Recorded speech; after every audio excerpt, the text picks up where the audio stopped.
Welcome back to tech machines channel. आज हम जानेंगे एक बहुत ही इंपॉर्टेंट टॉपिक के बारे में जिसका नाम है स्क्रू थ्रेड, जो कि हर टाइप की सब्जेक्ट में पढ़ाया जाता है, जो कि मैकेनिकल इंजीनियर से रेलिवेंट है। जो मैकेनिकल इंजीनियरिंग में जो सब्जेक्ट पढ़ाए जा रहे हैं जैसे कि फीटर, टर्नर, मशीनिस्ट, ऑटोमोबाइल, इन सब में स्क्रू थ्रेड के बारे में पढ़ाया जाता है। तो आज हम जानेंगे कि what is the screw thread and what is the terminology of this. सबसे पहले हम इसकी टर्मिनोलॉजी यानी परिभाषा यानी कि जो इसके पार्ट्स होते हैं उसके बारे में जानेंगे। उसके बाद हम ये जानेंगे कि ये कितने टाइप के होते हैं। ये वी टाइप के होते हैं, ये स्क्वायर टाइप के होते हैं, फिर वी टाइप में भी ये हाउ मेनी टाइप्स, फिर स्क्वायर थ्रेड में भी ये कितने टाइप के होते हैं। इन सबको हम जानेंगे और इनके स्पेसिफिकेशन प्लस इनकी एप्लीकेशन। तो हमारा मोटिव ये होगा कि हम इसे कंपटीशन के हिसाब से पढ़ेंगे। जो कंपटीशन एग्जाम में हमसे पूछा जाता है इससे जुड़ा हुआ कुछ भी एनीथिंग, वो हम कवर करने की कोशिश करेंगे। ठीक है, तो चलिए शुरू करते हैं। आज का हमारा टॉपिक है स्क्रू थ्रेड। आज का हमारा टॉपिक है स्क्रू थ्रेड। स्क्रू थ्रेड क्या होता है आपने देखा होगा। स्क्रू थ्रेड आपने हर जगह देखा होगा। कुछ इस तरीके की चीज होती है, कुछ इस तरीके के होते हैं जो थ्रेड बने हुए होते हैं। ये आपने मशीन के पार्ट्स पे भी देखा होगा या हर जगह आपने देखा होगा। तो यहाँ पे कुछ एग्जांपल दे रखे हैं इसे समझने के लिए कि स्क्रू थ्रेड कहाँ कहाँ पाए जाते हैं। तो आपको ये दिख रहा है यहाँ पर कि ये जो है ये बोतल का ढक्कन है, ये बोतल का ये बॉटल नेक है। तो इस बॉटल नेक पे भी यहाँ पे कुछ थ्रेड्स बने हुए हैं। इसे हम क्या बोलते हैं? इसे हम थ्रेड्स बोलते हैं। और ये होते हैं हमारे नक्कल थ्रेड। ये हमारा नक्कल थ्रेड है, ठीक है। और ये है multi star thread. Multi star thread क्या होता है इसके बारे में हम आगे जानेंगे, लेकिन अभी अब मैं सिर्फ ये बता रहा हूँ कि जो बोतल का ढक्कन होता है, जो बोतल नेक होती है, उस पर भी थ्रेड पाए जाते हैं। इसी तरीके से सेकंड में आपको दिख रहा होगा रेलवे कपलिंग है। ये एक रेलवे कपलिंग है। अब इस रेलवे कपलिंग में भी कौन सा थ्रेड पाया जा रहा है? ये भी एक टाइप का थ्रेड ही है। तो ये आपको दिख रहा होगा कि यहाँ से ये कुछ इस तरीके से यहाँ गोल हो गया, फिर ये वाला पार्ट भी यहाँ इस तरीके से गोल हो गया। तो ये भी एक तरीके का नकल थ्रेड है। तो ये दोनों के दोनों जो एग्जाम्पल है रेलवे कपलिंग, ये भी जो एग्जांपल है दोनों के दोनों नकल थ्रेड के एग्जांपल है। ये एक स्क्रू जैक है, ये आपने देखा होगा। ये एक स्क्रू जैक होता है। ये आपने हर तरीके की जो ऑटोमोबाइल से रिलेटेड जो दुकानें होती है, जो रिपेयरिंग की दुकानें होती है, जो गाड़ियां वगैरह काम करती है, वो आपने देखा होगा स्क्रू थ्रेड, ये स्क्रू जैक होता है। तो स्क्रू जैक में स्क्वायर थ्रेड होते हैं। ये यहाँ पे इसका ये दे रखा है कि किस तरीके से इसमें स्क्वायर थ्रेड पाया जाता है। तो ये जो है हमारे, ये हमारा स्क्रू थ्रेड है, ठीक है। फिर हम थोड़ा आगे चलेंगे तो फीटर, टर्नर, मशीनिस्ट में आप जो मशीन काम में लेते हैं, ये लैथ मशीन है। तो लैथ मशीन के नीचे आप देखेंगे ये फीड रॉड होती है और ये लीड स्क्रू होता है, ये आपने देखा होगा। तो ये जो अपना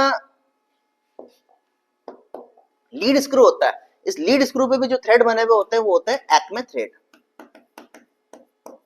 एक्मे थ्रेड। तो इन सब एग्जांपल को देख के आपकी एक बात तो समझ में आ गई होगी कि थ्रेड जो है वो हमारे आसपास बिखरे हुए पड़े। हर चीज में थ्रेड का यूज किया जाता है। तो ये एग्जांपल मैंने बताया, जैसे बोतल का ढक्कन हुआ, रेलवे कपलिंग हुई, इसमें नकल थ्रेड होता है। इसको ये जो स्क्रू जैक होता है गाड़ी को उठाने काम में आता है, इसमें स्क्वायर थ्रेड होता है।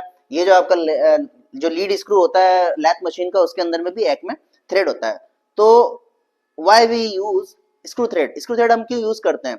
तो सिंपल सी बात है, स्क्रू थ्रेड में क्या होता है कि जब थ्रेड बने हुए होते हैं, जब दो पार्ट्स जो हैं जैसे नट एंड बोल्ट, सपोज के नट है और बोल्ट है, तो जो अपना बोल्ट है उसके अंदर एक्सटर्नल थ्रेड बने हुए और जो नट है उसके अंदर इंटरनल थ्रेड बने हुए। तो जब उसको कसा जाएगा तो उसके अंदर क्या होगा, जो इंटरलॉकिंग होगी वो बहुत ज्यादा सॉलिड हो जाएगी। तो हर वो जगह जहां पर मैं चाहता हूं कि लीकेज ना हो और जो स्ट्रेंथ है दोनों पार्ट्स की स्ट्रेंथ अच्छी से अच्छी रहे, दोनों पार्ट्स एक दूसरे के इंटरलॉक अच्छे से कर दें, लीकेज नहीं हो, वाइब्रेशन में भी वो खुले नहीं, वाइब्रेशन में भी वो दोनों पार्ट आफ्टर असेंबलिंग खुले नहीं, तो मैं वहां पे स्क्रू थ्रेड काम में लेता हूं। फॉर एग्जांपल ये जैसे बोतल है, ये बोतल का ढक्कन है। अब इस बोतल पे ढक्कन पे मैंने बताया नकल थ्रेड होते हैं, ठीक है। तो अब मैं ऐसे अगर उल्टा कर दूंगा तो इसमें से पानी नहीं गिरेगा। क्यों? क्योंकि इसके अंदर कोई लीकेज नहीं होगी, ठीक है। इसी तरीके से पेन का जो ढक्कन आपने देखा होगा, जो पेन होता है उसको ऐसे गोल करके, जो कैप होता है उसका गोल करके आप अंदर उसमें बैठा देते हो, उसके अंदर में भी थ्रेड बने हुए होते हैं। तो होगा क्या, जब आप पेन को इस तरीके से खोल के देखेंगे, इस तरीके से खींचेंगे तो पेन नहीं खुलेगा। क्यों? क्योंकि उसका जो कैप है, कैप के अंदर क्या है, इंटरनल थ्रेड है, और जो आपका जो पेन वाली जो बॉडी है उसके ऊपर एक्सटर्नल थ्रेड है। तो जब आप उसको दोनों को इस तरीके से, इस तरीके के पेन आते थे पहले, जो इंक पेन आते थे वो पहले आते थे, हो सकता है अभी भी आते हो, तो कुछ पेन ऐसे होते हैं, उनको आप इस तरीके से रोटेट करके बंद करते हैं। तो आप जब उसे खोलोगे तो खोलने का तरीका भी यही है कि फिर आप उसको एंटी क्लॉकवाइज घुमाओगे, तो उससे क्या हो गया, उससे उसकी स्ट्रेंथ बढ़ गई। ठीक है, कुछ पेन ऐसे आते हैं जो आपने ऐसे ढक्कन लगाया उसको और ऐसे करके बंद कर दिया, लेकिन फिर बाद में क्या होता है, अगर आप उसको खोलना हो तो इस तरीके से खुल जाता है। तो अगर जैसे कि आप भाग रहे हो, दौड़ रहे हो या कुछ काम कर रहे हो, तो उसका कैप कभी भी खुल के नीचे गिर सकता है। तो हमारे ये समझ में आ गया कि जो स्क्रू थ्रेड होते हैं वो कहाँ काम में आते हैं। एक एग्जांपल और है, जो आपके जो पाइप होते हैं, जो गैस की पाइपलाइन होती है या पानी की पाइपलाइन होती है या फिर जो ऑयल की जो पाइपलाइन होती है, जो पाइप्स वगैरह होते हैं, उनके अंदर में भी एक्सटर्नल सरफेस पे क्या होता है, डाई के थ्रू थ्रेड काटे जाते हैं। क्यों काटे जाते हैं? क्योंकि मैं नहीं चाहता कि वहां से गैस का लीकेज हो, पानी का लीकेज हो या फिर ऑयल का लीकेज हो। तो थ्रेड मेरे बहुत ज्यादा काम की चीज है, ये बात आपके समझ में आ गई होगी। तो अब हम देखते हैं इसकी टर्मिनोलॉजी के बारे में। चलिए अब हम जान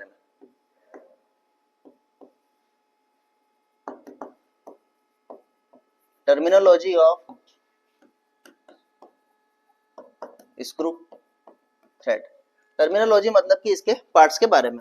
तो यहाँ आपको दिख रहा होगा कि ये एक स्क्रू थ्रेड दे रखा है, फॉर एग्जांपल बोल्ट। ठीक है, ये एक बोल्ट आप समझ सकते हैं। तो बोल्ट के अंदर कौन कौन सी डेफिनेशन में दे रखी है, एक होता है मेजर डायामीटर, एक होता है माइनर डायामीटर।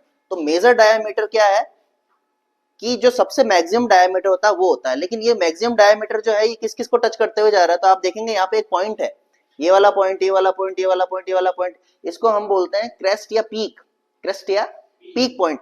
एक पॉइंट और होता है जो अंदर की साइड में होता है, इसे हम बोलते हैं, इसे हम रूट कहते हैं। अगर मैं इसे बनाऊं और अच्छे से यहाँ पे बना देता हूं,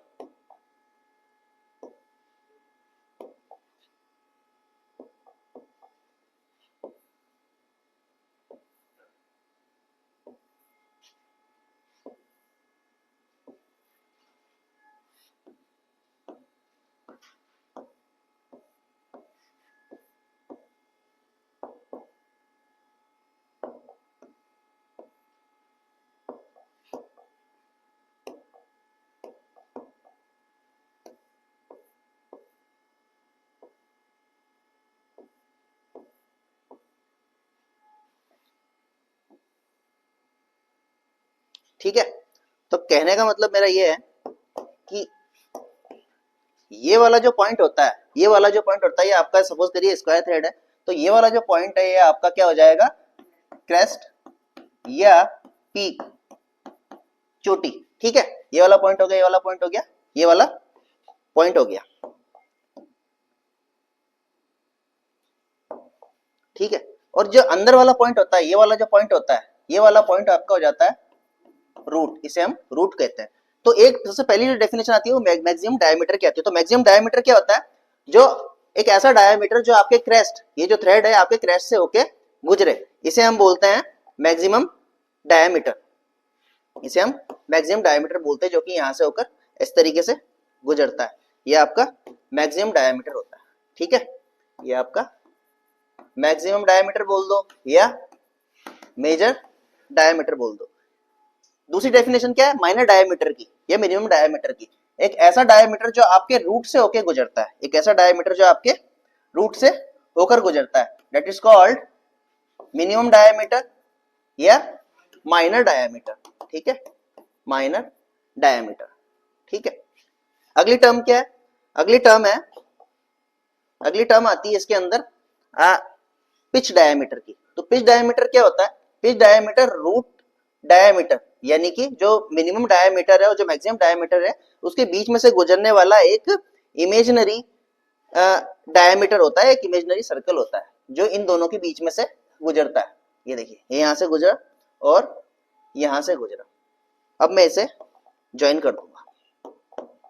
अब इसे मैं अगर जोड़ूंगा तो ये वाला जो डॉटेड डॉटेड लाइन दिख रहा है ये क्या है आपका PITCH, पिच डायमीटर। ठीक है, जो कि इमेजिनरी डायमीटर होता है और रूट और क्रेस्ट से बीच में से होके गुजरता है। लेकिन इसके अलावा इसकी एक और डेफिनेशन होती है कि एक ऐसा डायमीटर जो कि जो आपका थ्रेड होता है, थ्रेड की फ्लैंक जो होती है, फ्लैंक, ये जो फ्लैंक सरफेसेस फ्लैंक के मिडिल से यानी कि बिल्कुल बीच में से होकर गुजरता है।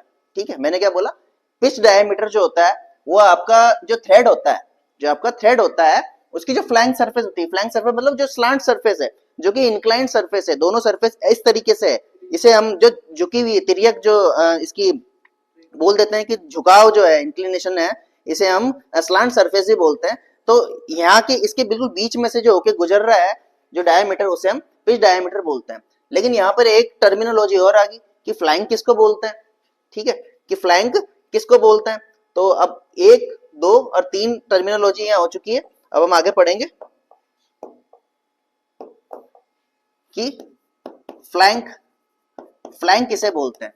तो आप देखेंगे कि फ्लैंक सरफेस क्या होती है, एक स्लांट सरफेस होती है जो कि आपके क्रेस्ट और रूट को ज्वाइन करती है। जैसे कि ये वाली सरफेस, ये वाली आपको दिख रही है, ये जो सरफेस दिख रही है, ये आपकी क्या है, ये स्लांट सरफेस है जो कि झुकी हुई सरफेस है, जो कि आपके क्रेस्ट पॉइंट को और रूट पॉइंट को आपस में ज्वाइन कर रही है। इसी तरीके से ये यहाँ पर रूट को और क्रेस्ट पॉइंट को यानी कि पीक को आपस में जोड़ रही है और झुकी हुई है, स्लांट सरफेस है। तो ये क्या हो जाएगी, यही आपकी फ्लैंक कहलाएगी। तो फ्लैंक क्या है, फ्लैंक एक प्रकार की स्लांट सरफेस है, झुकी हुई किसी इंक्लिनेशन पे स्लांट सरफेस होती है, जो कि आपके रूट पॉइंट व क्रेस्ट पॉइंट को क्या करती है, आपस में जोड़ती है या मिलाती है, जोड़ती है या फिर मिलाती है। ठीक है, तो ये टर्मिनोलॉजी होगी आपके 1 नंबर, 2 नंबर, 3 नंबर और ये 4 नंबर होगी।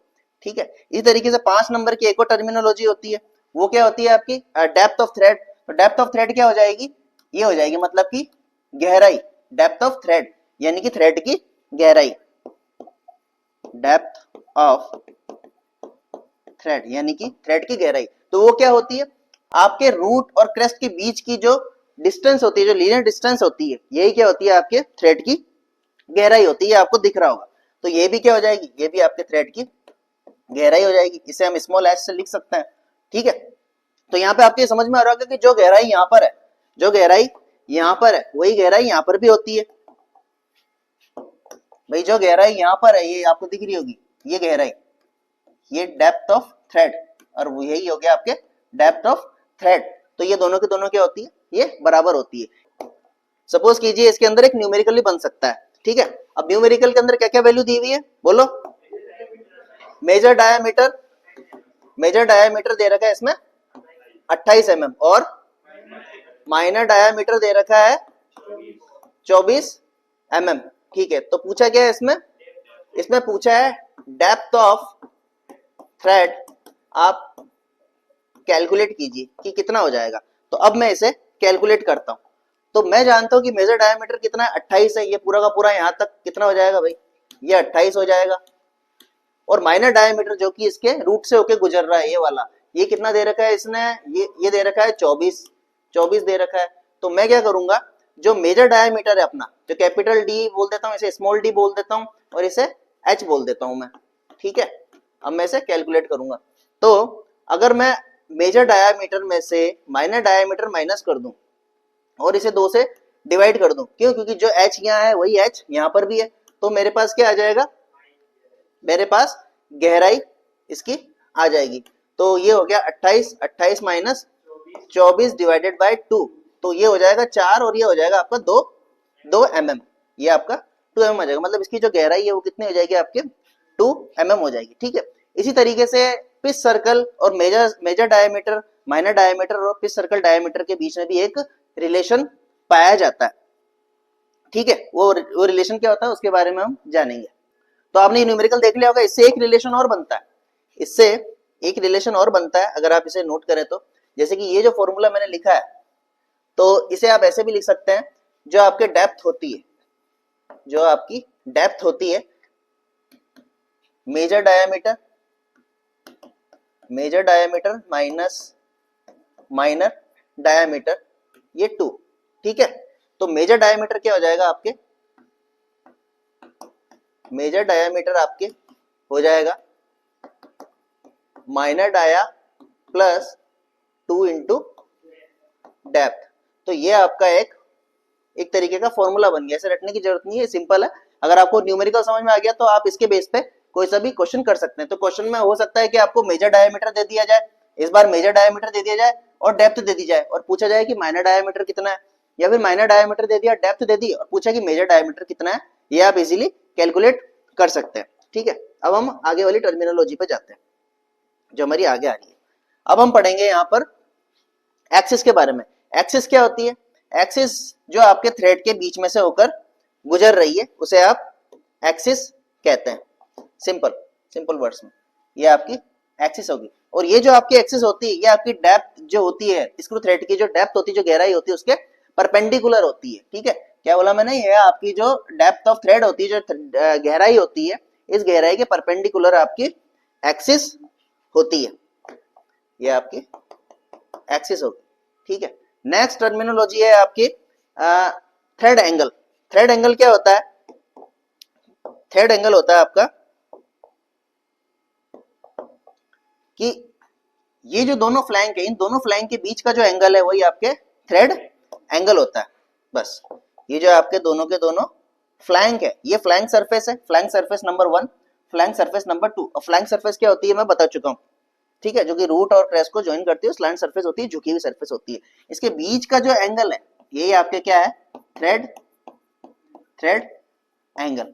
यही थ्रेड एंगल सबके लिए अलग अलग होता है। एक्मे थ्रेड की बात करूंगा 29 डिग्री होता है, स्क्वायर थ्रेड की बात करूंगा तो 90 डिग्री होता है। इस तरीके से बीएसडब्ल्यू, बीएसपी, बीएसएफ थ्रेड की बात करूंगा जो ब्रिटिश स्टैंडर्ड होते हैं, उनके केस में 55 होगा। अमेरिकन स्टैंडर्ड की बात करूंगा, सेलर थ्रेड की बात करूंगा तो 60 डिग्री होता है। ठीक है, अगर बीए ब्रिटिश एसोसिएशन थ्रेड की बात करूंगा तो ये 47.5 होता है। तो ये एंगल का मान आपसे पूछा जाता है अलग अलग थ्रेड के लिए, तो ये बहुत ज्यादा इंपॉर्टेंट चीज है। तो थ्रेड एंगल आपको हर प्रकार के थ्रेड के लिए याद होना ही चाहिए।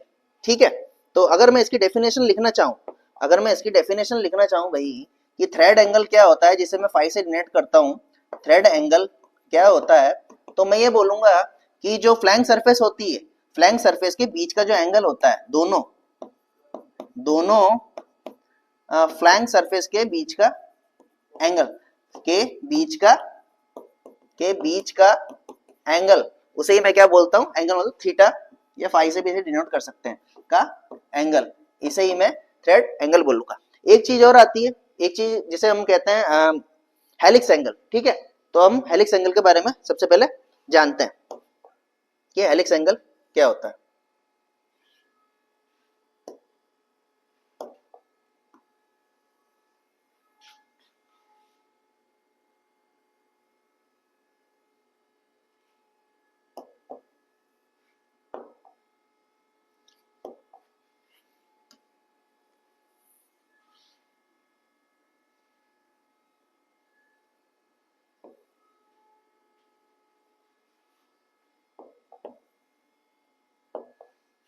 ठीक है, नेक्स्ट कौन सा नंबर आ गया अपना? कौन सा नंबर अब? 6 नंबर।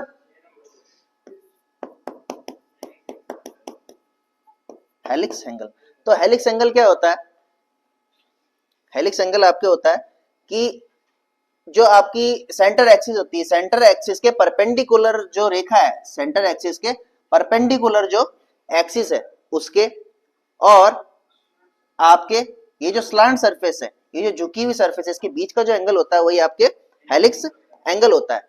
जो हमने बोला है उसे हम बना के यहाँ पर बताते हैं किस तरीके से। कहने का मतलब ये वाली जो सरफेस है आपकी, ये जो चीज है ये आपकी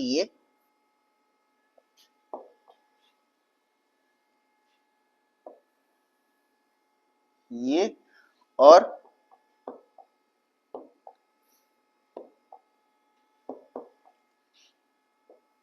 ये, इसके बीच का जो एंगल है, इसके बीच का जो एंगल है यही क्या है? आपके हेलिक्स एंगल होता है।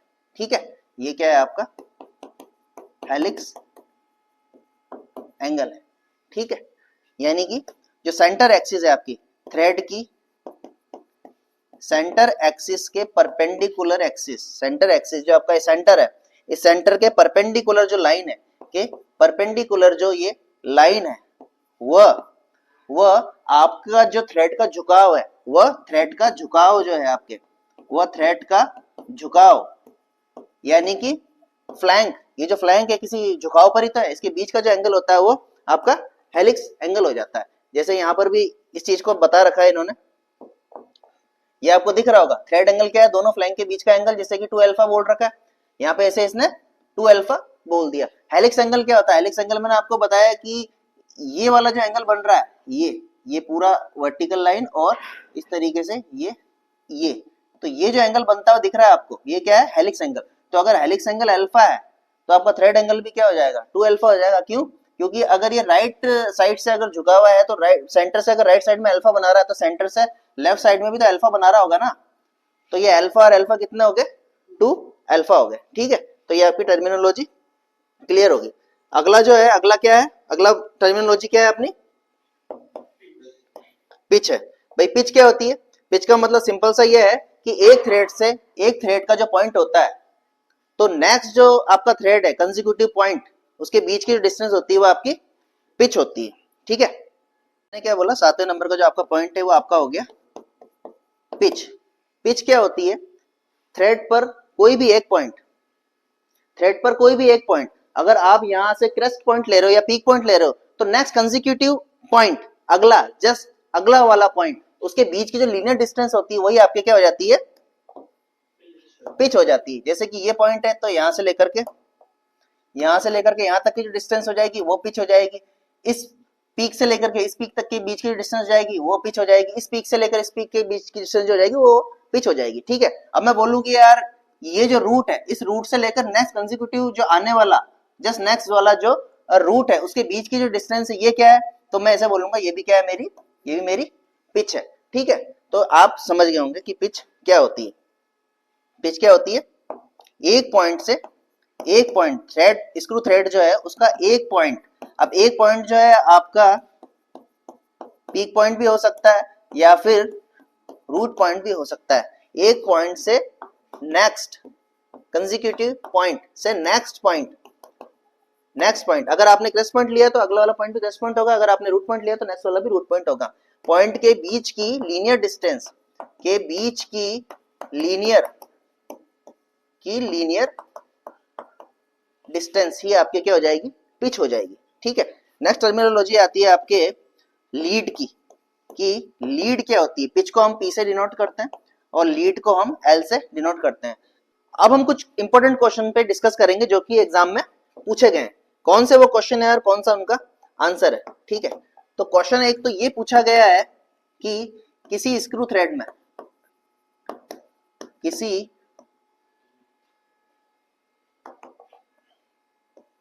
स्क्रू थ्रेड में पिच डायामीटर पर थ्रेड की चौड़ाई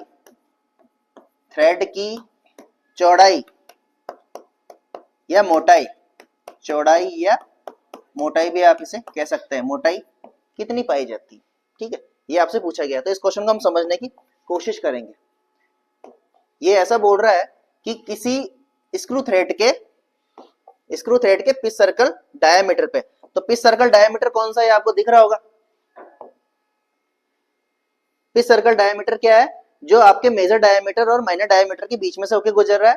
कहने का मतलब जो आपका जो फ्लैंक है, फ्लैंक सरफेस के बीच में से होके गुजर रहा है, या जो आपकी जो डेप्थ है वो डेप्थ के लगभग बीच में से होके गुजर रहा है। ठीक है, तो वो बोल रहा है कि यहाँ पर इसकी मोटाई कितनी है, तो वो मोटाई आपको दिख रही होगी जिसके बारे में ये यहाँ पर बात कर रहा है। मतलब इस पॉइंट पे, इस पॉइंट पे, इस पॉइंट पे, इस पॉइंट पे। ठीक है, इनका जो बीच वाला पॉइंट है ये, अगर ये मेरा थ्रेड है, इस क्वेश्चन को हम ध्यान से समझेंगे, ये कई एग्जाम में पूछा गया है।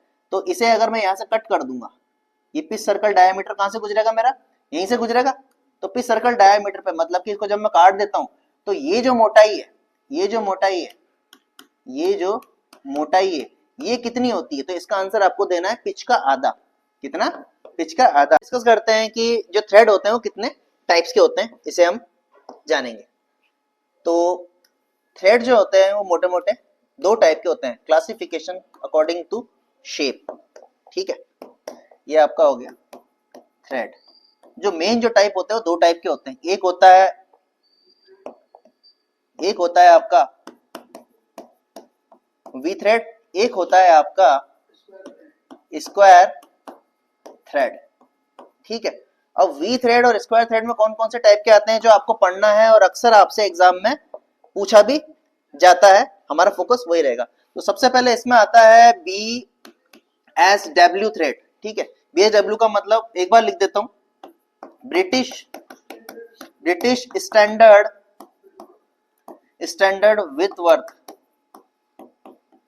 विथ वर्थ, ठीक है। ये इसका फुल फॉर्म है, BSF मतलब ब्रिटिश स्टैंडर्ड विथ वर्थ। इसके बाद में आता है BSF, ब्रिटिश स्टैंडर्ड फाइन, इसे आप लिख लेना यहाँ पर, ब्रिटिश स्टैंडर्ड फाइन थ्रेड। फिर आता है इसके अंदर BSP मतलब ब्रिटिश स्टैंडर्ड पाइप थ्रेड, ठीक है। इसके बाद में आता है इसमें BA, ये सब डॉट डॉट लगा के लिखना क्योंकि इनके फुल फॉर्म यहाँ पर लिखे हुए हैं। इसका मतलब होता है ब्रिटिश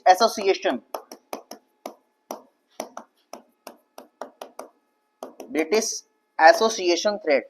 इसके बाद में आता है आपका शार्प वी थ्रेड,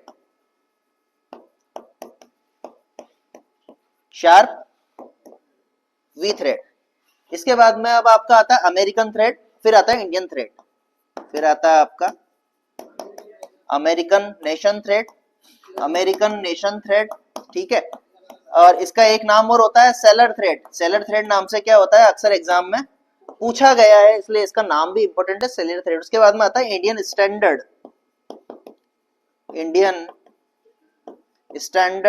यानी कि IS भी इसे आप बोल सकते हैं। तो हमें सिर्फ इनके बारे में ही पढ़ना है, क्यों? क्योंकि ये हमसे पूछे गए हैं एग्जाम में, होते बहुत सारे टाइप के, लेकिन हमें सिर्फ कंपटीशन एग्जाम को निकालना है, इसलिए हम इनके बारे में डिस्कस करेंगे, ठीक है। अब इनके बारे में जो भी है वो हम आगे पढ़ेंगे। अब हम देखते हैं स्क्वायर जो थ्रेड होते हैं वो कितने टाइप के होते हैं।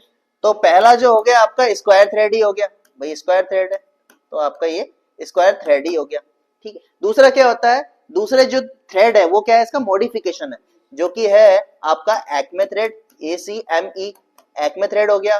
तीसरा आपके हो गया बटरेस थ्रेड हो गया, ठीक है। तो ये जो एक्मे थ्रेड और जो बटरेस थ्रेड है, these two are the modification of square thread को मॉडिफाई करके आपका एक्मे थ्रेड और बटरेस थ्रेड को बनाया जाता है। इसका एप्लीकेशन क्या होता है इसे हम आगे जानेंगे। चौथा जो आपका है नकल थ्रेड, ये है आपका नकल थ्रेड जो कि आपके बॉटल नेक पे पाया जाता है। नेक्स्ट जो है ये है आपका वार्म थ्रेड जो कि आपका वार्म एंड वार्म व्हील पे पाया जाता है। जो वार्म व्हील होता है और जो वार्म होता है, जो शाफ्ट होती है उसके ऊपर पाया जाता है, जिसके अंदर जो पिच होती है उसे मॉड्यूल में दर्शाया जाता है, बाद में डिस्कस करेंगे। वार्म हो गया। इसके बाद क्या था अपना सॉ टूथ, इसके बाद था अपना सॉ टूथ थ्रेड। तो इन सब थ्रेड के बारे में हमें जानना है। तो अब हम डिस्कस करेंगे इनके एंगल्स के बारे में। रूट और क्रेस्ट अगर ये चौड़े हैं, चपटे हैं, तो कितने चपटे हैं उनकी वैल्यू के बारे में। जो गहराई है, थ्रेड की जो गहराई है वो गहराई कितनी है इन टर्म्स ऑफ पिच, उसे हम कैलकुलेट करेंगे। क्रेस्ट की चौड़ाई, रूट की चौड़ाई इन टर्म्स ऑफ पिच, उसे हम कैलकुलेट करेंगे, ठीक है। तो चलिए हम डिस्कस करते हैं। तो सबसे पहले आपको दिख रहा होगा यहाँ पर धीरे धीरे ये PPT तैयार है यहाँ पर। अब हम डिस्कस करते हैं। सबसे पहले स्क्वायर थ्रेड का काम में आता है। स्क्वायर थ्रेड की खास बात होती है कि ये बहुत ज्यादा स्ट्रॉन्ग होते हैं, इनकी स्ट्रेंथ जो होती है बहुत ज्यादा होती है। यही कारण है कि इसका उपयोग अपन जो अपना स्क्रू जैक है, ये स्क्रू जैक आपने देखा होगा दुकानों वगैरह पे, ये जो स्क्रू जैक होता है इसे अगर आप ध्यान से देखेंगे तो पाएंगे कि इसके ऊपर जो थ्रेड है, ये क्या है, ये स्क्वायर थ्रेड है, ये चपटे हैं। अगर आप ध्यान से देखेंगे तो इस तरीके से है, ये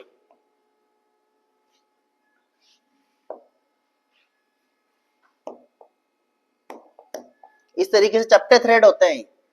ये ऐसे ऐसे ऐसे ऐसे इस तरीके से ये चपटे होते हैं, ठीक है। स्ट्रेंथ ज्यादा होने के कारण ही पावर ट्रांसमिशन में से काम में ले जाता है। इसलिए यहाँ लिखा है कि वेरी स्ट्रॉन्ग, बहुत ज्यादा ताकतवर होते हैं, मोस्टली पावर ट्रांसमिशन में यूज होते हैं। कार को लिफ्ट करने के काम में ही तो आता है, पावर को ट्रांसमिट कर रहा है, यानी कि शक्ति को एक उपयोग से दूसरे उपयोग में ले रहा है, ठीक है। किसी चीज को अगर खींचना हो या फिर कहीं कुछ ऐसा काम करना हो, जो मशीनरी बहुत ज्यादा हैवी मशीन है, किसी चीज को लिफ्ट करना हो, एक जगह से दूसरी जगह पे ले जाना हो, कुछ चीज चढ़ानी हो, तो ये क्या है, ये सारे एग्जांपल है पावर ट्रांसमिशन के। तो उसका बेस्ट एग्जांपल होता है आपका स्क्रू जैक। इस तरीके से स्पिंडल प्रेस जो होती है आपकी प्रेस मशीन होती है, जो कि बैंड निकालने के काम में आती है। तो उसे क्या होता है, उसका फ्लाई व्हील को गोल घुमाया जाता है, फिर वो नीचे आता है, नीचे जाके जो आपकी रॉड वगैरह होती है, जो भी पार्ट्स होते हैं जो कि मेटल के होते हैं, उसे सीधा उसका बैंड निकाल देता है या फिर प्रेस मशीन होती है जो मेटल को भारी दबाव से नीचे की ओर दबाती है, तो उसे वो अच्छे से इसलिए दबा पा रही है, हाई प्रेशर से, हाई मैकेनिकल जो प्रेशर है, हाई मैकेनिकल फोर्स जो है वो इसलिए एग्जीक्यूट कर पा रही है क्योंकि उसके अंदर क्या है, उसके अंदर स्क्वायर थ्रेड है। इसलिए प्रेस मशीन का जो स्पिंडल होता है, उसके अंदर क्या होता है, उसके अंदर में भी स्क्वायर थ्रेड ही होता है। इसका शेप कैसा होता है, कुछ इस तरीके से होता है। तो उसमें जानने लायक बात यह है कि इसके जो रूट और क्रेस्ट होते हैं दोनों चपटे होते हैं। इंपॉर्टेंट बात यह है इसके रूट और क्रेस्ट दोनों के दोनों चपटे होते हैं, ठीक है। और उनकी चौड़ाई कितनी होती है, दोनों की चौड़ाई बराबर होती है। नंबर 2 पॉइंट, दोनों की चौड़ाई बराबर होती है। पहला पॉइंट, दोनों के दोनों चपटे होते हैं। तीसरा पॉइंट, उनकी जो गहराई होती है वो गहराई भी आपके क्रेस्ट की चौड़ाई बराबर, रूट की चौड़ाई बराबर, आपके थ्रेड की गहराई, ये तीनों की तीनों जो है ये तीनों की तीनों आपस में बराबर होती है। उनका मान कितना होता है, पिच का आधा। तो आप देख सकते हैं कि यहाँ पर ये जो क्रेस्ट है ये कितना है, आधा, 0.5p यानी कि p/2। इसे आप p/2 भी लिख सकते हैं, इसे आप p/2 भी लिख सकते हैं। इस तरीके से ये जो रूट है या फिर जो स्पेस है दोनों थ्रेड के बीच का, ये डेफिनेशन बोल सकते हो आपसे। रूट क्या होता है, रूट होता है आपका जो दो थ्रेड होते हैं, कंसेक्यूटिव थ्रेड होते हैं, उनके बीच की जो डिस्टेंस होती है, लीनियर डिस्टेंस, उसे आप रूट कहते हैं, ठीक है। तो ये भी कितनी है, ये भी आपके हाफ ऑफ p दे रखी है यानी कि p/2 दे रखी है। और गहराई की अगर आप बात करें, ये क्या थी, आपके डेप्थ थी, डेप्थ यानी कि थ्रेड की गहराई, ये कितनी होती है, ये भी आपके p/2 होती है। तो आपसे अक्सर एग्जाम में पूछा जाता है। तो यहाँ कुछ क्वेश्चन लिखे हुए हैं कि किस प्रकार के थ्रेड में रूट और क्रेस्ट की चौड़ाई बराबर होती है, ये इंपॉर्टेंट क्वेश्चंस है, ये यहाँ पर ही लिख दिए गए हैं। तो इसको आपको समझना है, रटना नहीं है, समझना है। तो इसका आंसर क्या हो जाएगा, स्क्वायर थ्रेड।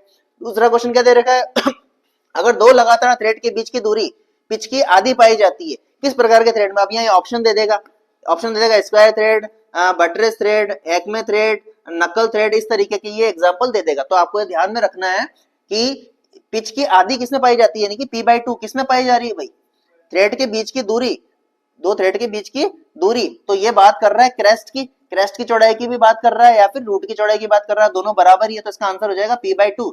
और p/2 किसमें होती है, स्क्वायर थ्रेड में। तो इसका आंसर हो जाएगा स्क्वायर थ्रेड। तो आई थिंक आपके ये समझ में आ गया होगा।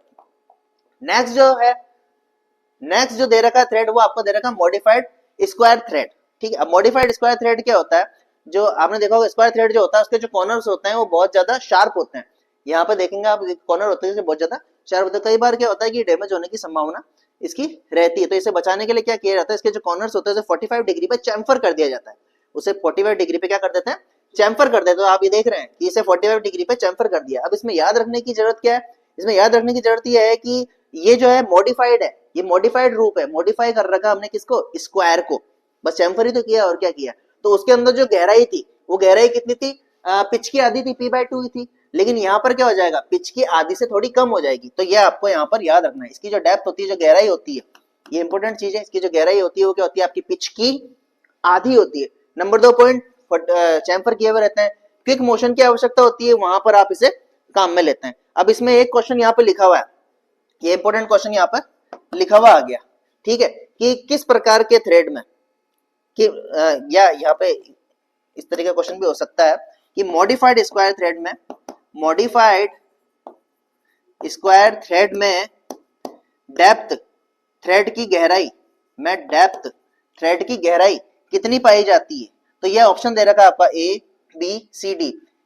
थ्रेड की गहराई पिच के आधे के बराबर पाई जाती है क्या, यानी कि 0.5 और p पाई जाती है क्या, या 0.5 से ज्यादा पाई जाती है, या 0.5 p से कम पाई जाती है, या फिर 0.5 p से ज्यादा या बराबर पाई जाती है। तो जैसा कि बता चुका हूं कि इसकी जो डेप्थ होती है वो पिच के आधे से थोड़ी कम होती है। तो यहाँ पे कौन सा आंसर सही हो जाएगा आपका, ये आंसर सही हो जाएगा। तो ये आपका क्वेश्चन है जो कि आपसे पूछा जा सकता है। ये इसके ऑप्शंस है। अगर आपको ये वाला ऑप्शंस नहीं दिया हुआ, अगर आपका ऑप्शन में ये गिवन नहीं है, तो क्या गिवन होगा, डी लेस देन और इक्वल टू p/2। तो आप किस पे टिक लगाएंगे, आप इस पे टिक लगाएंगे। तो 99% आपको ऑप्शन में ये दिया हुआ ही होगा। तो आपको ये याद रखना है, ये आपको याद रखना है, ठीक है। अब हम आगे चलते हैं। चलिए अब हम इससे बेस कुछ न्यूमेरिकल करते हैं जो कि कंपटीशन एग्जाम में अक्सर पूछा गया है इसी कंसेप्ट पे। तो क्वेश्चन हमारा कुछ ऐसा है, क्या है, किसी डबल स्टार्ट थ्रेड में होता है। तो ऑप्शन क्या दे रखा है इसमें, लीड का 2 गुना। किसी डबल स्टार थ्रेड में पिच होता है, किसी डबल स्टार थ्रेड में पिच होता आपका होता है लीड का 2 गुना। बी क्या दे रखा है, लीड का 1/4 गुना। नेक्स्ट, लीड का 1/2 गुना। अगला, लीड का 3 गुना। ठीक है, तो ये क्वेश्चन पूछा गया है। तो इस क्वेश्चन को हम किस तरीके से सॉल्व करेंगे, अब हम इसे जानते हैं। तो डबल स्टार थ्रेड है, यानी कि डबल स्टार थ्रेड यानी कि एन का मान कितना हो गया, यहाँ पे 2 हो गया। अब इसमें पिच का मान पूछा है, तो मैं जानता हूं कि लीड और पिच के अंदर क्या रिलेशन होता है, ये वाला रिलेशन होता है L = NP। तो यहाँ पर लीड एन की वैल्यू आप रख दो कितनी, 2। कितनी रख दी अपन ने, एन की वैल्यू 2 रख दी, और यहाँ पे पी लिख दिया। अब पी के बारे में पूछा है कि पी कितना होता है, तो क्या हो जाएगा L/2, यानी कि पी जो है, पी का मान कितना है, लीड का आधा। अब लीड का आधा कहां दे रखा है, यहां पर दे रखा है। इस तरीके से बहुत ही ज्यादा इजी क्वेश्चन पूछे जाते हैं। अब इसी क्वेश्चन को अगर वो चेंज करे, चेंज करके उसने क्या बोला, हाँ, अगर वो बोल दे कि किसी 4 स्टार थ्रेड में, किसी 4 स्टार थ्रेड में, ठीक है, क्वेश्चन यही है कि किसी 4 स्टार थ्रेड में पिच का मान कितना होगा, तो क्या हो जाएगा, N = 4 हो जाएगा। मेरा L = कितना हो जाएगा, 4 × P हो जाएगा। तो यहाँ पे लीड का 1/4 गुना हो जाएगा मेरा पिच। तो कहां दे रखा है 1/4 गुना, उस केस में मेरा आंसर ये हो जाएगा। तो इस क्वेश्चन में मैंने क्या करा, मैंने इसमें सिर्फ ये चेंज किया है कि 4 स्टार थ्रेड है कि डबल स्टार थ्रेड है, यानी मल्टी स्टार थ्रेड है, तो कितना है ये मैंने उसमें लिख दिया, और मेरे ऑप्शन यही सेम थे। इस तरीके से एग्जामिनर आपसे क्वेश्चन पूछता है। ठीक है, चलिए अब हम वापस चलते हैं अपनी टर्मिनोलॉजी पे। नेक्स्ट जो थ्रेड होता है आपका एक्मे थ्रेड होता है। एक्मे थ्रेड कहाँ पाया जाता है आपका, मैंने बताया था आपको, जो आपकी लैथ मशीन होती है, जो आपकी लैथ मशीन होती है, उस लैथ मशीन के लीड स्क्रू में पाया जाता है। ये जो आपके लैथ मशीन थी, ये जो आपके लैथ मशीन थी, इसमें मैंने बताया था 2 रॉड होती है, एक तो फीड रॉड होती है और एक लीड स्क्रू होता है। तो जो आपका लीड स्क्रू होता है, ये वाला, ये जो लीड स्क्रू था, इसके अंदर एक्मे थ्रेड पाया जाता है, जिसका एंगल 29 डिग्री होता है। ये मैं आपको बता चुका हूँ। ठीक है, तो यहाँ पे एंगल को डिफाइन कर रखा है 29। और अगर मैं स्क्वायर थ्रेड की बात करूं तो एंगल कितना पाया जाता है, 90 डिग्री। आपको दिख ही रहा होगा, ये भी पूछा जाता है, रटने वाली बात तो है नहीं। कितना पाया जाता है, 90 डिग्री। 90 डिग्री, तो स्क्वायर थ्रेड में का एंगल कितना होता है, 90 डिग्री। और जबकि एक्मे का एंगल कितना होता है, 29 डिग्री। ठीक है, 29 डिग्री होता है। ठीक है, तो एक्मे का आप समझिए होंगे लीड स्क्रू में होता है। अब आगे जब चलते हैं, क्या क्या लिखा है, मशीन टूल्स में यूज होते हैं। एक्मे जो थ्रेड होता है नॉर्मली मशीन टूल में यूज होता है। एंगल कितना होता है, बिटवीन 2 फ्लैंक्स 29 डिग्री, ये आपको याद रखना है। ठीक है, पावर ट्रांसमिशन में यूज होते हैं, वेरी स्ट्रांग होते हैं, और कहां लगते हैं, लीड स्क्रू के, मतलब लैथ मशीन के लीड स्क्रू में। अब इसमें एक क्वेश्चन लिखा है, निम्न में से किस थ्रेड के क्रेस्ट और रूट की चौड़ाई बराबर नहीं होती है। तो आप अगर इसे ध्यान से देखेंगे तो यहाँ पर इसका जो क्रेस्ट है, क्रेस्ट की चौड़ाई कितनी तरह की, 0.3707 × P।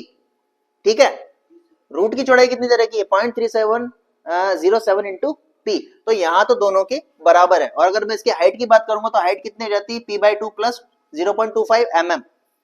इसे मैं ये भी लिख सकता हूँ, P/2 + 1/4, ये भी मैं इसे लिख सकता हूँ, या फिर 0.5 P + 0.25। अब ये चीजें कहाँ काम में आती है, सपोज करिए आपके पास एक क्वेश्चन आ गया कि किसी एक्मे थ्रेड की पिच, किसी एक्मे थ्रेड की पिच कितनी है भाई, किसी एक्मे थ्रेड की पिच है 1.5, है ना। तो आप थ्रेड की गहराई बताइए, तो आप थ्रेड की गहराई बताइए, यानी कि डेप्थ बताइए। तो आप क्या करेंगे, 1.5 / 2 + 0.25, ये आपका क्या हो जाएगा, ये आपका आंसर हो जाएगा। ठीक है, इसी तरीके से स्क्वायर थ्रेड की जब मैंने बात की थी, तो स्क्वायर थ्रेड की गहराई कितनी थी, पिच की आधा। तो सपोज कीजिए कि यहाँ पर क्या आ गया, यहाँ पर उसने एक्मे के बजाय क्या दे दिया, यहाँ पर उसने दे दिया किसी स्क्वायर थ्रेड। किसी स्क्वायर थ्रेड की जो पिच है, किसी स्क्वायर थ्रेड की जो पिच है वो कितनी है, 1.5, वही जो पहले एक्मे के लिए थी 1.5 mm, अभी भी कितनी है स्क्वायर थ्रेड के लिए पिच 1.5 mm। तो आप थ्रेड की गहराई बताइए। तो अब थ्रेड की गहराई कितनी हो जाएगी, वहां मेरे को पता है कितनी होती है भाई, आधा होती है पिच की। तो 1.5 / 2 हो जाएगा, कितना हो जाएगा, 0.75 mm, 0.75 mm हो जाएगा। तो इस तरीके के छोटे छोटे क्वेश्चन जो होते हैं वो आपसे पूछे जाते हैं, इसलिए हम इस गहराई का फॉर्मूला याद कर रहे हैं। अब क्वेश्चन ऐसे भी बन सकता है कि किसी एक में जो कोई जो स्क्वायर थ्रेड होता है, स्क्वायर थ्रेड की जो क्रेस्ट होता है उसकी चौड़ाई कितनी पाई जाती है, वो भी पिच की आधा होती है। तो अगर उसका पिच 1.5 है तो आधा हो जाएगा कितना, 0.75 हो जाएगा। जो आपका रूट है, रूट की चौड़ाई कितनी होती है स्क्वायर थ्रेड के लिए, तो वही पिच की आधी हो जाएगी, आपको न्यूमेरिकल वैल्यू दी होगी। अब यहाँ पर जैसे एक में थ्रेड है, एक में थ्रेड में थ्रेड की गहराई पूछी है, अब वो अगर क्वेश्चन को चेंज कर दे और आपसे ये पूछे कि क्रेस्ट की चौड़ाई बताइए भाई, क्रेस्ट की चौड़ाई या रूट की चौड़ाई कैलकुलेट करिए, तो आप क्या करेंगे यहाँ पर 0.3707 से इंटू कर देंगे किसको, 1.5 को, यानी कि पिच को। तो जो भी आपका आंसर आएगा वो आपका क्या हो जाएगा, क्रेस्ट की चौड़ाई, मतलब इसकी चौड़ाई हो जाएगी। ठीक है, तो आपके ये समझ में आ गया होगा कि हमको इन वैल्यू को याद करना क्यों जरूरी होता है। तो यहाँ पर एक मैंने एक और क्वेश्चन लिखा हुआ है कि निम्न में से किस थ्रेड की क्रेस्ट और चौड़ाई बराबर नहीं होती। तो आपके इतना समझ में आ गया होगा अभी तक हमने जो पढ़े हैं, जो स्क्वायर थ्रेड होता है, स्क्वायर जो थ्रेड होता है उसकी जो चौड़ाई होती है दोनों की, क्रेस्ट की और रूट की, वो दोनों की दोनों बराबर होती है।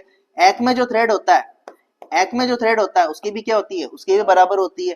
तो इस तरीके से वो ऑप्शन दे सकता है। और सी ऑप्शन इसने दे दिया, सपोज करिए बटरेस थ्रेड, ये इसने दे दिया बटरेस थ्रेड, तो बटरेस थ्रेड में क्या होता है, बराबर नहीं होती, बटरेस थ्रेड में बराबर नहीं होती, तो इसका आंसर हो जाएगा सी, यानी कि बटरेस थ्रेड। क्यों, क्योंकि इसमें तो बराबर होती है, इसमें भी बराबर होती है, लेकिन बराबर नहीं होती। क्वेश्चन में आपसे क्या दिया, बराबर नहीं होती है, तो उसका आंसर हो जाएगा आपके बटरेस थ्रेड। तो इस तरीके से आपको ध्यान ये चीज रखनी है कि क्वेश्चन में होती है, पूछा है या नहीं होती है, ये पूछा गया। अब हम आगे चलते हैं, बटरेस थ्रेड की बात करते हैं। तो बटरेस थ्रेड क्या होता है, बटरेस थ्रेड कुछ इस तरीके का होता है, इसका एक एंगल तो होता है 90 डिग्री, एक होता है 45, फिर एक होता है 90 और एक होता है 45। तो अगर आप इसे देखेंगे कि कहां पर ये एंगल बन रहा है, तो ये एंगल 45 यहाँ पर बनता है, यहाँ पर क्या आ जाएगा, नेक्स्ट थ्रेड आ जाएगा, तो फिर से यहाँ पे क्या बन जाएगा, 45 बन जाएगा। अब क्या होता है, ये ऊपर से थोड़ा सा चपटा होता है, थोड़ा सा चपटा होता है, शार्प नहीं होता, थोड़ा सा चपटा होता है। तो जो इसकी एक्चुअल हाइट है वो कहां से शुरू होगी, एक्चुअल डेप्थ, एक्चुअल जो गहराई है वो यहाँ से लेकर यहाँ तक शुरू होगी, यहाँ से लेकर यहाँ तक शुरू होगी और यहाँ पर खत्म हो जाएगी। तो इसमें से क्या क्वेश्चन पूछा जाता है कि ऐसा कौन सा थ्रेड है जिसके एक साइड का एंगल 90 और दूसरी साइड का 45 होता है, ये क्वेश्चन पूछा जाता है। तो आपका जवाब क्या होगा, आपका जवाब हो जाएगा बटरेस थ्रेड। एक साइड का 90 फिर 45, फिर ये आ गया अगला वाला, ये अगला वाला आ गया, ये 90 फिर ये 45, फिर ये 90 फिर ये 90 फिर 45 फिर 90 फिर 45 फिर 90 फिर 45। इस तरीके से आपको ये पूछा जा सकता है। दूसरा क्वेश्चन क्या दे रखा है इसके अंदर, दूसरा क्वेश्चन दे रखा है इसमें, मुख्यतः एक ही दिशा में पावर ट्रांसमिट करने वाला कौन सा थ्रेड होता है, तो इसका जवाब भी क्या हो जाएगा, बटरेस थ्रेड हो जाएगा। तो बटरेस थ्रेड मैंने आपको जब माइक्रोमीटर पढ़ाया था तब भी बताया था कि जो माइक्रोमीटर होता है, माइक्रोमीटर की स्पिंडल में तो वी थ्रेड होता है, माइक्रोमीटर का जो स्पिंडल होता है उसके अंदर तो वी थ्रेड होता है, लेकिन जो उसका रैचेट होता है उसके रैचेट के अंदर बटरेस थ्रेड होता है। अगर आप इसे चेक करना चाहें तो आपने जब भी माइक्रोमीटर काम में लिया होगा तो उसका रैचेट होता है, उस रैचेट को जब आप एक ही डायरेक्शन में घुमाएंगे तो वो चट चट चट चट की आवाज करता है, ठीक है। लेकिन अगर आप वो रिवर्स घुमाएंगे तब वो कोई आवाज नहीं करता, बिल्कुल लूज घूमता है। कहने का मतलब वो एक ही डायरेक्शन के अंदर जब आप उसे घुमा रहे हो तब तो वो काम कर रहा है, लेकिन जब आप उसको रिवर्स डायरेक्शन में घुमा रहे हो तब वो कोई भी काम नहीं कर रहा है, वो फ्री हो गया है। तो जब भी आपको पावर ट्रांसमिशन की जरूरत हो एक ही डायरेक्शन में, तब आप बटरेस थ्रेड काम में लोगे। तो आपकी जितनी भी वाइज होती है, बेंच वाइज या कारपेंटर वाइज जो आपकी होती है, उसके अंदर कौन से टाइप का होता है, बटरेस थ्रेड होता है। तो जॉब अगर आप वाइज कारपेंटर वाइज के अंदर या वाइज के अंदर अगर आप टाइट कर रहे हैं, उसके अंदर क्लैम्प कर रहे हैं बेंच वाइज के अंदर, तो क्या होता है, जब आप उसे जॉब को रख के टाइट करते हैं तो टाइट करने के दौरान आपको फोर्स लगाना पड़ता है, लगाते जा रहे हो लगाते जा रहे हो लगाते जा रहे हो, वो टाइट होता जा रहा होता जा रहा होता जा रहा। लेकिन अगर आपको उसे खोलना है तो खोलने के लिए क्या करोगे, आप एक बार फोर्स लगाओगे, फिर उसके बाद आपको कोई फोर्स नहीं लगाना, वो इजीली खुल जाएगा।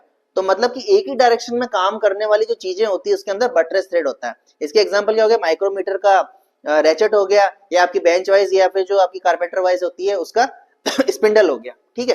तो यही चीज यहाँ पर लिखी हुई है और इसी चीज को यहाँ पर लिखा हुआ है, बेंच वाइज जो होती है, कारपेंटर वाइज होती है, और जो माइक्रोमीटर का रैचेट होता है उसमें ये चीज पाई जाती है। क्विक रिलीज वाइज के स्पिंडल पे बना होता है। क्विक रिलीज, जैसा कि मैंने आपको बताया, जब आप जॉब को खोल रहे हो तो खोलने के लिए आपने क्या किया, एक बार रोटेट किया और वो फटाक से खुल गया। तो क्विक रिलीज वाइज ये एक नाम है कारपेंटर वाइज का, वहां पर भी इसे यूज में किया जाता है। और यहाँ एक इंपॉर्टेंट चीज लिखी हुई है, यहाँ पे एक इंपॉर्टेंट चीज लिखी हुई है कि ये जो होती है ये एक यूनिडायरेक्शनल थ्रेड है। यूनिडायरेक्शनल मतलब कि एक ही दिशा के अंदर काम करता है, मतलब एक रोटेशन दोगे तो एक ही दिशा में तो बढ़ेगा, तो एक ही दिशा में काम करेगा, ऑब्वियसली दूसरी दिशा में काम नहीं करेगा। यहाँ पर एक चीज दे रखी है, एंगल कितना होता है 45, ये मैंने बता दिया। फ्लैट की चौड़ाई कितनी होती है, फ्लैट वाले भाग की चौड़ाई कितनी है 0.125 पी। इस 0.125 पी को आप क्या लिख सकते हैं, पी बाय 8 भी लिख सकते हैं। जैसा कि मैंने बताया बटरेस थ्रेड का जो ये क्रेस्ट होता है क्या होता है, चपटा होता है, तो इसकी चौड़ाई कितनी होती है p/8। अब p/8 को आप कैलकुलेट करेंगे तो कितना आएगा भाई 0.125 इंटू पी ही तो आएगा, ठीक है। तो इसे रटने की जरूरत नहीं है। अब कई जने क्या होते हैं पॉइंटों में वैल्यू को देखते हैं डर जाते हैं, तो इसलिए इसको शॉर्ट फॉर्म में भी लिखा है, आसान भाषा में लिखा है p/8, क्योंकि ये एग्जाम में पूछा जा सकता है आपसे। थ्रेड की गहराई कितनी है भाई, थ्रेड की गहराई है 0.75 p। अब इसे भी अगर आपको याद रखना हो तो आप आसान तरीके से कैसे याद रखते 3/4 p। अब इसमें सपोज कीजिए कि क्वेश्चन आ गया, इसमें सपोज कीजिए कि एक क्वेश्चन आ गया, क्वेश्चन कुछ ये बोल रहा है कि किसी बटरेस थ्रेड में, किसी बटरेस थ्रेड की जो पिच है वो है 1.25, किसी बटरेस थ्रेड की पिच कितनी है 1.25, ठीक है। तो थ्रेड की गहराई बताइए, थ्रेड की गहराई बताइए, तो आप कैसे कैलकुलेट करेंगे, बहुत आसान क्वेश्चन है। तो आपको पता है 3/4 इंटू पी, 3/4 इंटू पी, तो क्या हो जाएगा ये 3/4 इंटू पी 1.25, फिर आप इसे कैलकुलेट करेंगे, जो भी आएगा आपका आंसर आ जाएगा। इस तरीके से क्वेश्चन पूछे जाते हैं, तो आपको ये याद रखना है। गहराई पूछे तो 3/4 इंटू पी, अगर क्रेस्ट की चौड़ाई पूछे तो p/8 यानी कि 0.125 इंटू पी, ये आपको याद रखना है। आगे भी इसमें अंदर क्या चीज बता रखी है, आगे जरूरी बटरेस जो थ्रेड होता है माइक्रोमीटर के स्पिंडल में काम नहीं आता है। ये क्वेश्चन को उल्टा पूछा गया है कंफ्यूज करने के लिए, क्यों, क्योंकि मैं जानता हूं कि जो माइक्रोमीटर का स्पिंडल है उसके अंदर वी थ्रेड आता है, उसके अंदर तो वी थ्रेड आता है, ठीक है। तो लिखा है कि बटरेस थ्रेड तो आएगा नहीं, क्योंकि बटरेस थ्रेड कहां आ रहा है, ये क्वेश्चन समझ में आ रहा होगा आपके।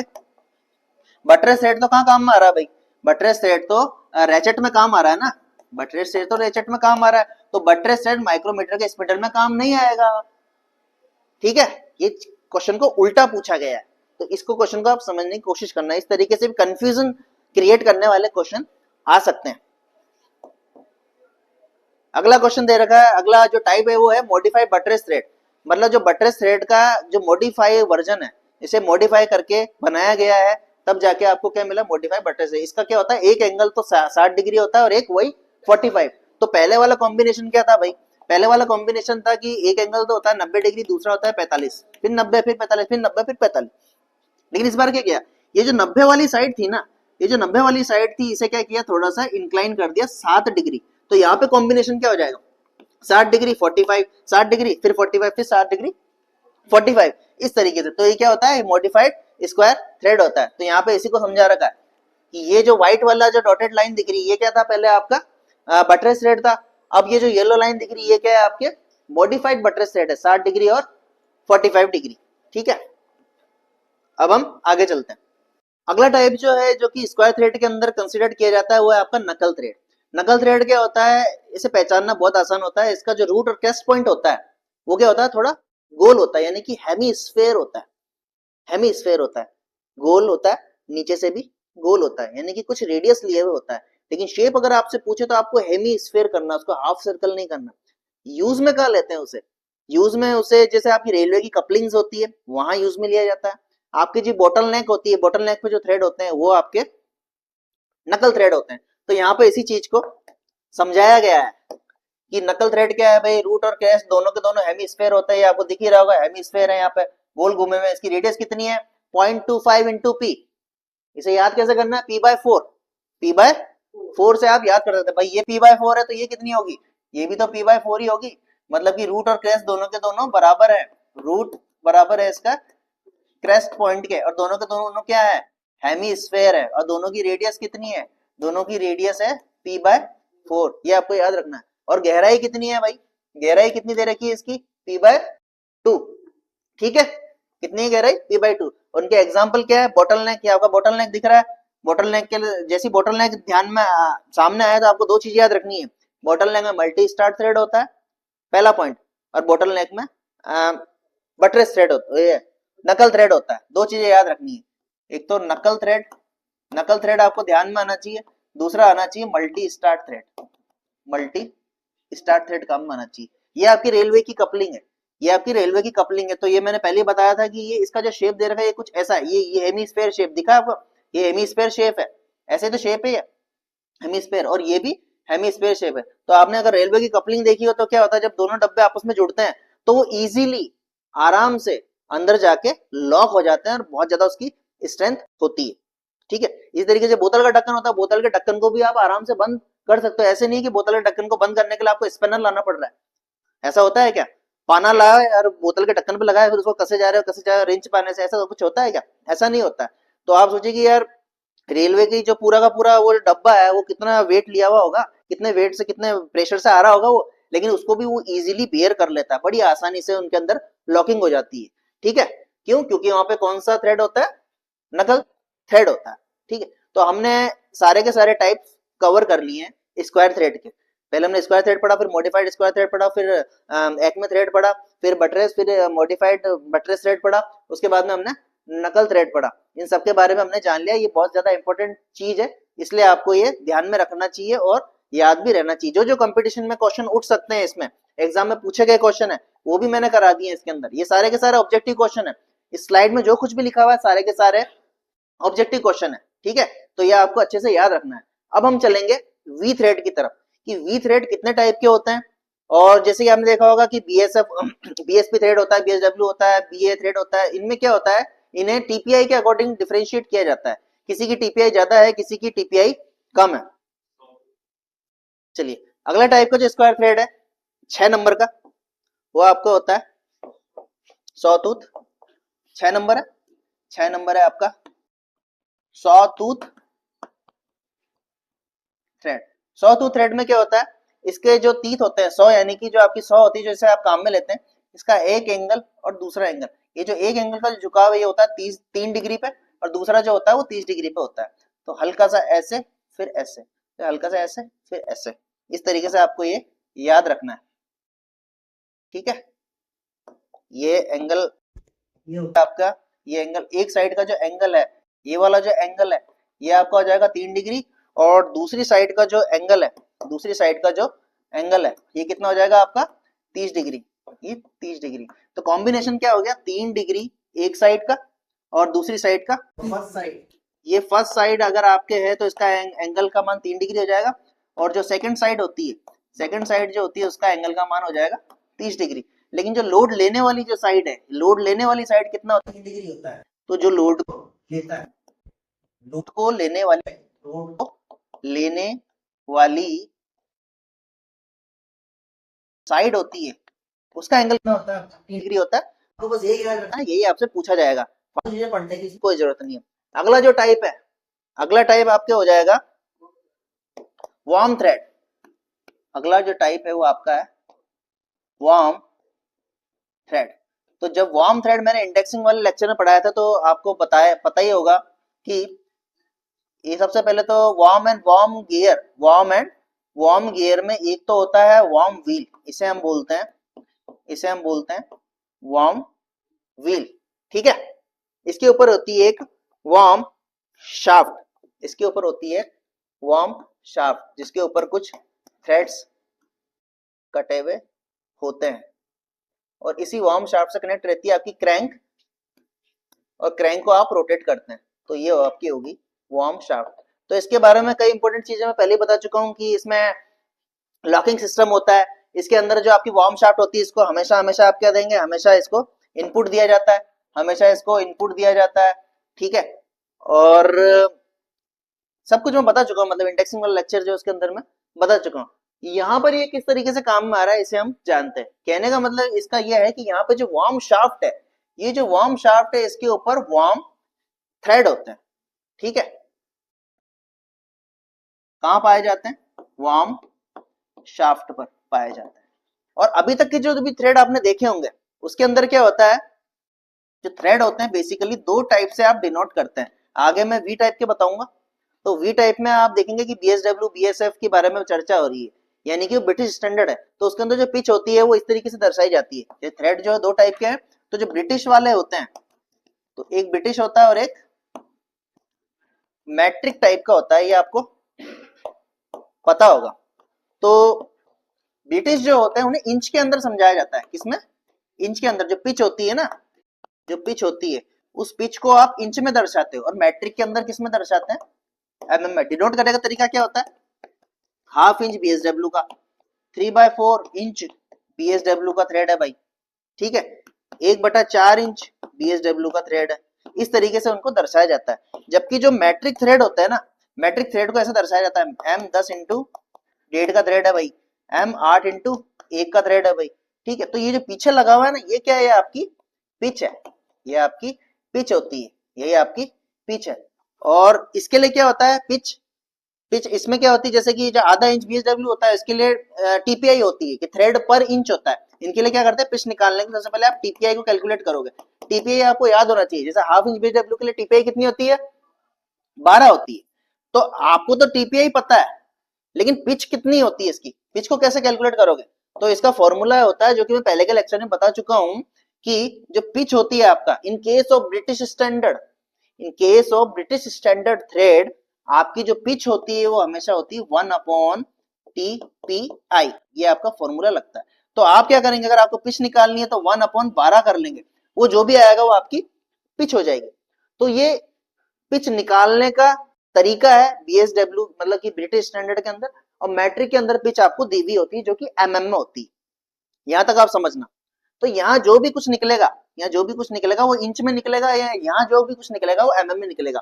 लेकिन हम अभी क्या पढ़ रहे हैं, हम वार्म थ्रेड पढ़ रहे हैं। तो वार्म थ्रेड में क्या होता है, जो आपकी पिच होती है, उस पिच को आप मॉड्यूल से शो करते हो। ये इंपॉर्टेंट चीज है। पिच को किससे शो, किससे डिनोट करते हैं, पिच को मॉड्यूल से डिनोट किया जाता है। ये इंपॉर्टेंट चीज है, मॉड्यूल से प्रदर्शित किया जाता है या दर्शाया जाता है। इसी को समझाने के लिए हमने ये पूरा का पूरा डिस्कस करा कि पिच को यहाँ पर आप मॉड्यूल यानी कि एम से दर्शा रहे हो, तो बाकी में कैसे दर्शा रहे हो, बाकी के जो टाइप है। तो मैंने बता दिया, मैट्रिक में पिच को एमएम से दर्शाया जाता है, इस तरीके से लिखा जाता है। और जो ब्रिटिश होता है उसमें इस तरीके से कैलकुलेट किया जाता है। तो ये जो कुछ भी आएगा, ये किस में आएगा, ये आपका इंच में आएगा, ये आपका इंच में आएगा। ठीक है। अब मॉड्यूल क्या होता है, जैसा कि मैंने बताया था, मॉड्यूल का मान कितना होता है, m equal to D upon T. ये मैं पढ़ा चुका हूं। तो डी का मतलब क्या होता है, पिच सर्कल डायमीटर। इसका तो मतलब होता है pitch circle diameter, pitch circle diameter. और इसका मतलब होता है number of teeth, number of teeth.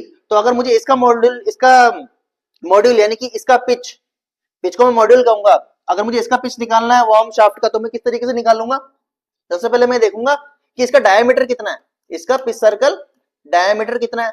उसके बाद में फिर मैं ये देखूंगा कि नंबर ऑफ टीथ कितना है, इसमें नंबर ऑफ टीथ कितना है, फिर दोनों को डिवाइड कर दूंगा। इसके बाद मेरा क्या निकल जाएगा, पिच निकल जाएगा।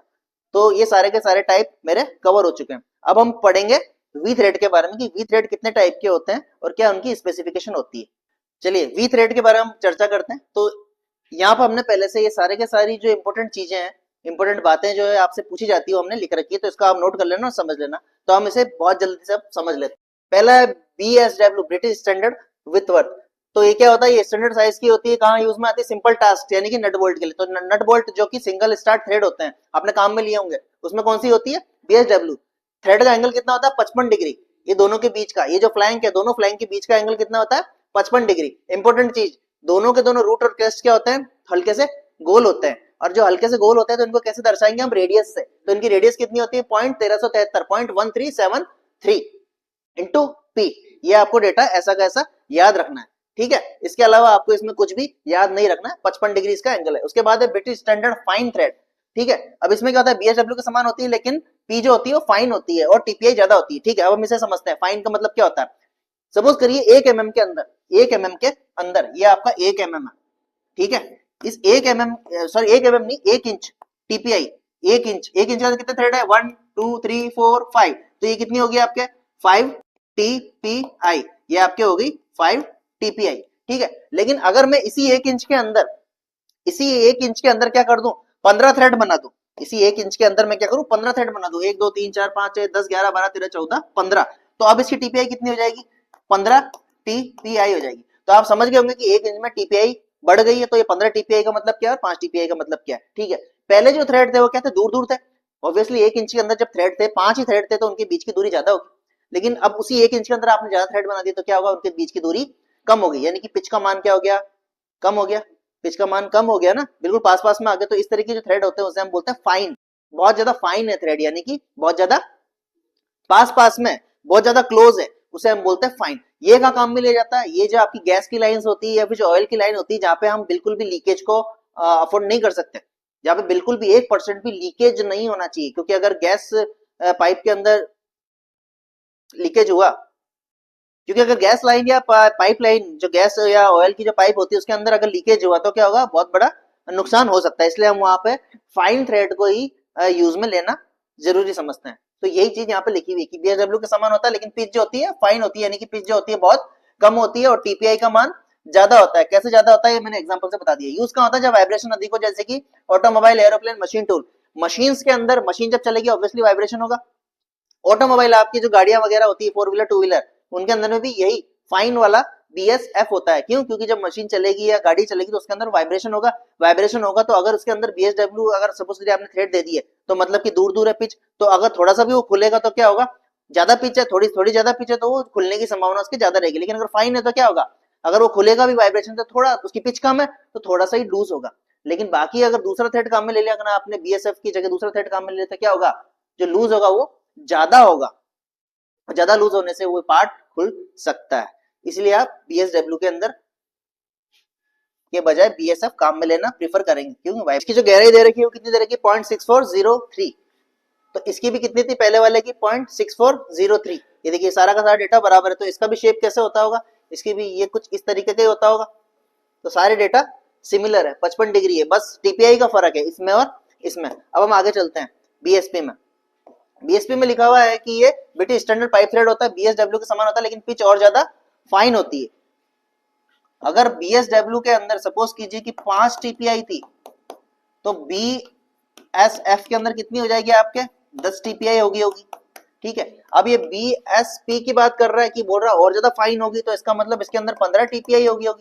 यही इसका मतलब एक ही इंच के अंदर टीपीआई थ्रेड जो है उनकी संख्या बढ़ती जा रही है, तो पिच ऑब्वियसली कम होगी, तो आपकी जो लीकेज की संभावना और कम होती जा रही है। आपका जो थ्रेड है वो और ज्यादा स्ट्रेंथ, और ज्यादा पावरफुल, और ज्यादा ताकतवर बनता जा रहा है। ठीक है, एंगल कितना दे रखा है, 40 एंगल दे रखा है 55 डिग्री, 0.6403, और रेडियस आपकी वही, तो उसका मतलब ये भी दिखने में कुछ ऐसा ही होता होगा।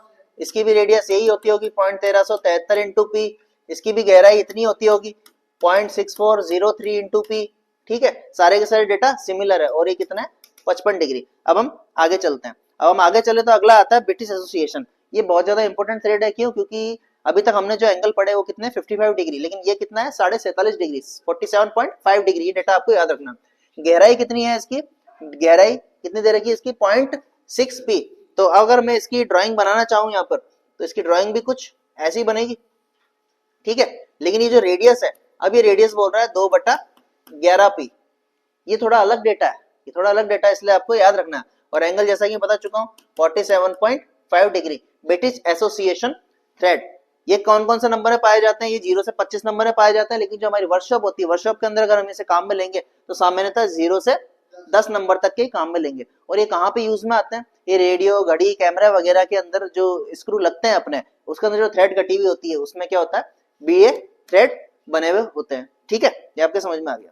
अब आगे चलते हैं। अगला जो टाइप दे रखा है वो दे रखा है शार्प वी थ्रेड। अब शार्प वी थ्रेड है तो ऑब्वियसली इसके जो क्रेस्ट और पीक रूट होंगे वो क्या होंगे, शार्प ही तो होंगे, ये शार्प होंगे। तो अगर ये शार्प होंगे तो इनके टूटने की संभावना, इनके डैमेज होने की संभावना वो भी तो ज्यादा। कितना है इसका एंगल, 60 डिग्री है, गहराई कितनी दे रखी है, 0.866। तो इसका डायग्राम इस तरीके से बन जाएगा, 0.866 इंटू पी। कहाँ काम में आते हैं, घड़ी के छोटे छोटे पेंच, घड़ी के अंदर जो छोटे छोटे स्क्रू काम में आते हैं, जो लगे यूज में लगे जाते हैं, उसके अंदर ये स्क्रू बने हुए होते हैं।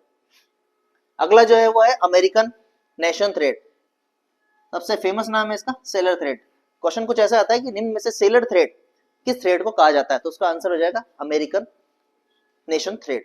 इसकी जो रूट और क्रेस्ट होता है दोनों चपटे होते हैं, इसलिए इस पे स्टार पॉइंट लगा रखा है। बहुत ज्यादा इंपॉर्टेंट चीज पूछी गई है यहाँ पे, रूट और क्रेस्ट दोनों चपटे होते हैं, इसे बनाया भी गया है। और इनका मान कितना होता है, p/8, 0.125 इंटू पी, या p/8, 1/8 इंटू पी। याद रखने का तरीका, गहराई कितनी है, 0.6495 इंटू पी। तो अगर आप ये पीछे के दो डेटा याद नहीं भी हो तो भी कोई बात नहीं, आगे का डेटा आप याद रखते हैं, 0.64 को इंटू कर दो पी से, तो उसकी गहराई याद आएगी।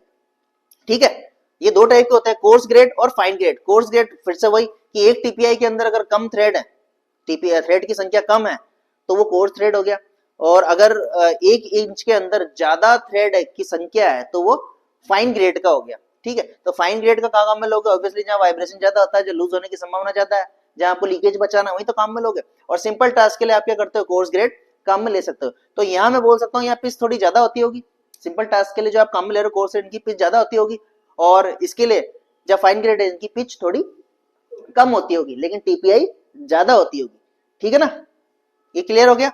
ये डेटा आपको याद रखना है। क्वेश्चन क्या बनेगा, क्वेश्चन एक ही बनेगा, एक तो कि सेलर थ्रेड किसका नाम है, ये वाला क्वेश्चन बनता है।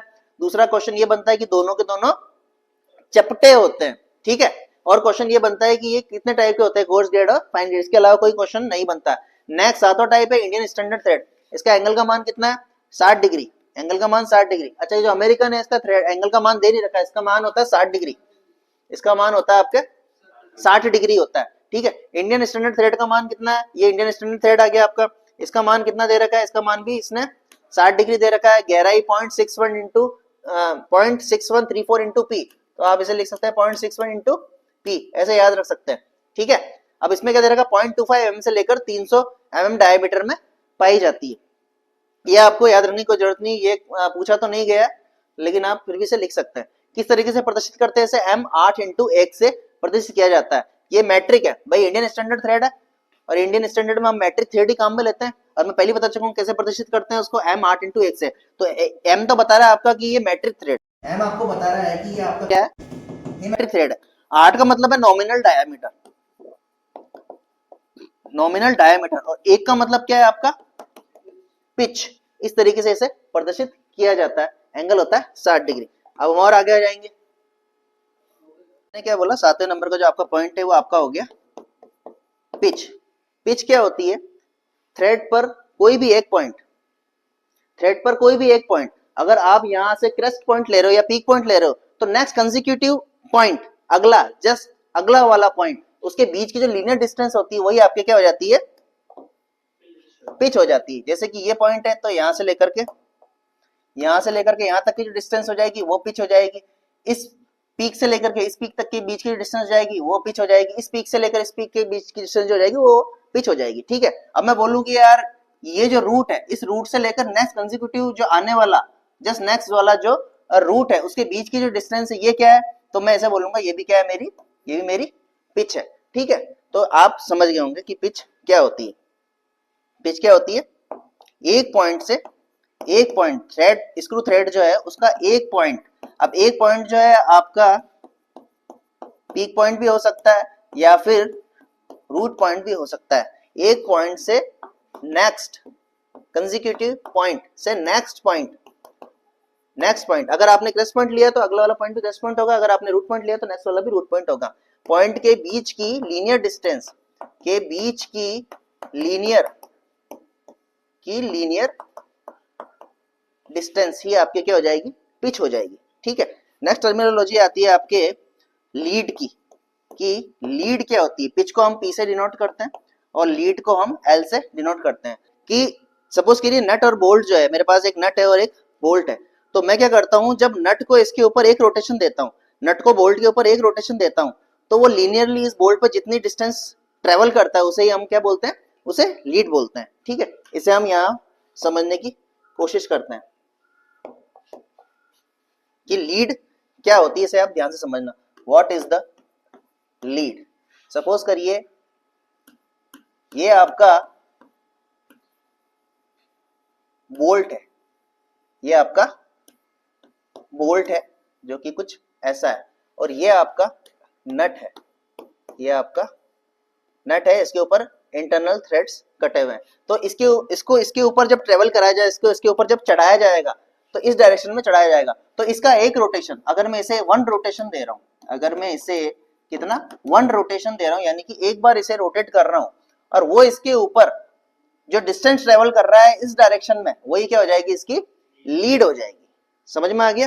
ठीक है, तो जैसा कि पहले बता चुका हूं, पिच क्या होती है, एक थ्रेड के पॉइंट से दूसरे थ्रेड के पॉइंट के बीच की दूरी जो होती है वही आपकी पिच।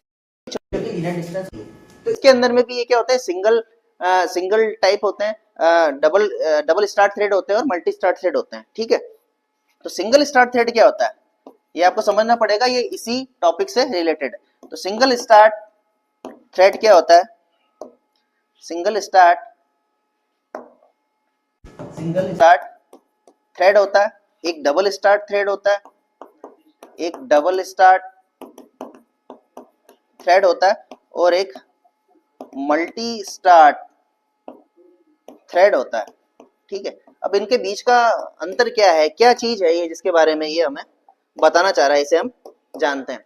तो इसका मतलब क्या, सिंगल स्टार्ट थ्रेड का मतलब क्या है, अगर मैं इसे एक रोटेशन देता हूं, अगर मैं इस नट को एक रोटेशन देता हूं, एक बार घुमाया इसको और ये एक पिच के बराबर यहाँ लीनियर डिस्टेंस ट्रेवल की, एक पिच के बराबर ये आगे ट्रेवल किया, आगे बढ़ा, तो इसे मैं क्या बोल दूंगा, इसे इसकी सिंगल स्टार्ट थ्रेड बोल दूंगा, इसे मैं इसकी लीड बोल दूंगा। तो यहाँ पे लीड बराबर हो जाएगी आपके पिच के, लीड बराबर हो जाएगी आपके एक पिच के, कहने का मतलब आपने एक रोटेशन दिया तो एक पिच के बराबर आगे चल गया। डबल स्टार्ट थ्रेड क्या होता है, आपने रोटेशन अभी एक बार ही दिया है, इसे अब आपने नट को एक बार घुमाया तो अब क्या हुआ, वो दो पिच के बराबर आगे चल गया, पहले एक पिच के बराबर आगे गया था, अब कितना खिस गया भाई, दो पिच के बराबर आगे खिस गया।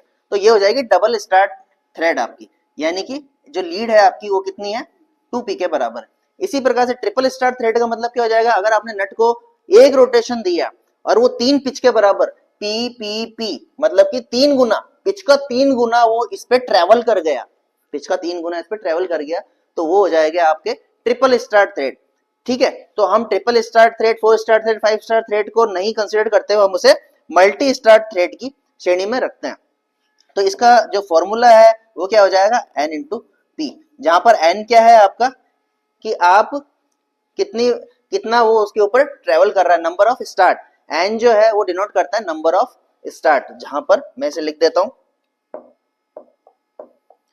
जहां पर n जो है आपका, ये जो n है ये आपको डिनोट करता है नंबर ऑफ स्टार्ट को डिनोट करता है, ये आपका पिच को डिनोट करता है और ये आपका लीड को डिनोट करता है। तो नॉर्मली आपने देखा होगा, आप जो नट बोल्ट काम में लेते हो या फिर जो मशीन्स वगैरह पे काम करते हो, तो मशीनों में जो नट बोल्ट लगे हुए रहते हैं वो भी क्या होता है, सिंगल स्टार्ट थ्रेड होते हैं। इसलिए आपको अगर कोई नट कसना है, कोई बोल्ट कसना है, तो क्या करता है, उसके ऊपर नट को कसे जाते हो, क्यों, क्योंकि वो सिंगल स्टार्ट थ्रेड, एक बार घुमाया तो एक पिच के बराबर आगे खिसकेगा, एक बार और घुमाया तो एक पिच के बराबर आगे खिसकेगा। लेकिन कई ऐसे एग्जाम्पल होते हैं, जैसे बोतल का ढक्कन होता है, वो मल्टी स्टार्ट थ्रेड का एग्जाम्पल होता है। यही कारण है कि जब बोतल का ढक्कन होता है उसे आप एक रोटेशन दोगे, ये बोतल का ढक्कन अगर खुला है तो इसके ऊपर भी जो ये है, ये मल्टी स्टार्ट थ्रेड बने हुए हैं, जैसे इस बोतल के ऊपर ही मल्टी स्टार्ट थ्रेड बने हुए हैं। तो अगर मैं इसे एक रोटेशन दूंगा तो ये क्या हो जाएगा, पूरा का पूरा बंद हो जाएगा। इसका मतलब रोटेशन एक दिया है, लेकिन उस एक ही रोटेशन में ये मल्टीपल, यानी 2 या 3 या 4 पिच के बराबर क्या होता है, डिस्टेंस को ट्रेवल कर लेता है, इसलिए क्विकली बंद हो जाता है। ये आपके समझ में आ गया होगा। तो ये क्या होता है, ये क्विकली बंद हो जाता है, तो ये अच्छा माना जाता है। सबसे कम टाइम में ये बंद हो जाता है। ये क्या होता है, ये ज्यादा टाइम लेता है, लेकिन इसकी स्ट्रेंथ भी ज्यादा होती है। ठीक है, इसलिए ये नॉर्मली क्या होता है, वर्कशॉप में जो भी आप टूल्स वगैरह या फिर मशीन्स वगैरह यूज में ले रहे हैं, उन सब के अंदर क्या होता है, सिंगल स्टार्ट थ्रेड होता है और मल्टी स्टार्ट थ्रेड आपके बॉटल वगैरह में पाया जाता है। नेक्स्ट क्वेश्चन है आपका, स्क्रू थ्रेड की टीपीआई को चेक कैसे किया जाता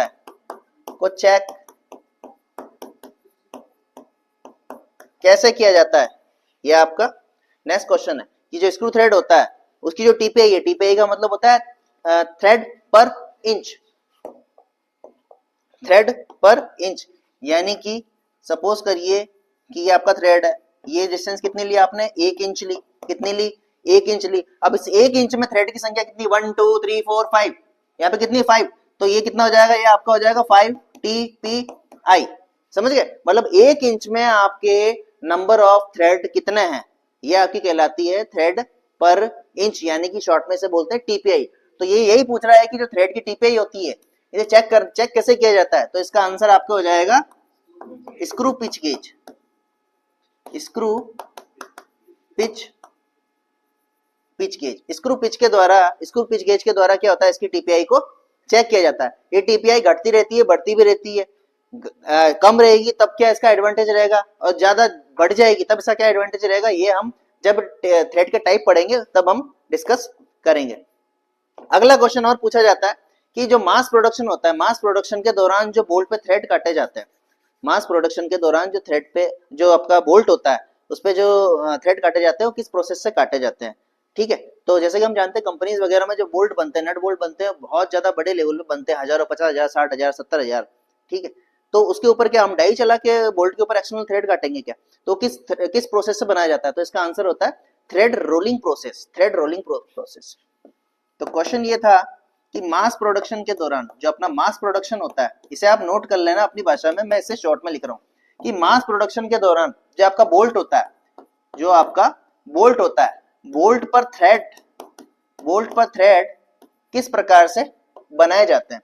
तो इसका आंसर आपके हो जाएगा थ्रेड रोलिंग ऑपरेशन या थ्रेड रोलिंग प्रोसेस से बनाया जाता है। अब थ्रेड रोलिंग प्रोसेस क्या होता है? थ्रेड रोलिंग प्रोसेस का मतलब सिंपल सा ये होता है कि इसके अंदर दो डाई होती है, इसके अंदर जो दो डाई होती है, दो डाई के बीच में से क्या होता है कि जो आपका शैंक होता है आपके बोल्ट का, उसे गुजारा जाता है और दबाव दिया जाता है दोनों डाई को, जिसके ऊपर पहले से ही थ्रेड बने हुए हैं। तो जब वो उसके बीच में से होकर गुजरता है तो क्या होता है, उसके ऊपर थ्रेड बन जाते हैं। इसे हम यहाँ पर समझेंगे। कहने का मतलब ये आपके डाई नंबर 1 है और ये डाई नंबर 2 है। अब इस पे क्या है, इस पे एक्सटर्नल थ्रेड पहले से ही कटे हुए हैं, इस पे एक्सटर्नल थ्रेड कटे हुए हैं। अब आप क्या करेंगे, इसके बीच में से अपना जैसे ही बोल्ट की सरफेस को गुजारेंगे, जैसे आपका बोल्ट की सरफेस को गुजारेंगे, तो ये जो डाई है इसके ऊपर प्रेशर लगाएगी ऐसे और ऐसे, हाई प्रेशर के थ्रू इसके ऊपर फोर्स लगाया जाएगा। तो उस फोर्स के कारण क्या है, उस फोर्स के कारण इसके अंदर में भी क्या हो जाएंगे, ये थ्रेड बन के तैयार हो जाएंगे। इस तरीके से क्या है कि थ्रेड जल्दी से जल्दी तैयार कर सकते हैं और ये मास प्रोडक्शन में जो बोल्ट होते हैं उसे तैयार करने के दौरान काम में लिया जाता है। ठीक है, तो इस पूरी स्लाइड में हमने अब क्या क्या जाना, इस पूरी स्लाइड के अंदर अपन ने थ्रेड की टर्मिनोलॉजी के बारे में जाना कि थ्रेड क्या होते हैं, थ्रेड कहाँ पर काम में आते हैं, कौन कौन से उसके एग्जाम्पल है, फिर कौन से उसके पार्ट्स होते हैं, major diameter, minor diameter, pitch circle diameter, flying क्या होता है, थ्रेड एंगल क्या होता है, हेलिक्स एंगल क्या होता है, पिच और लीड में क्या रिलेशन होता है, दोनों किस तरीके से एक दूसरे को प्रभावित कर रही है, single start multi start thread क्या होता है, इन सब के बारे में जाना। अब हम आगे वाली स्लाइड में जानेंगे कि how many types are there, ये कितने टाइप्स के होते हैं, इसके बारे में हम डिस्कस करेंगे। इंपॉर्टेंट और बात है जो कि छूट रही है वो ये है कि इसका क्रेस्ट तो चपटा होता है लेकिन रूट गोल होता है।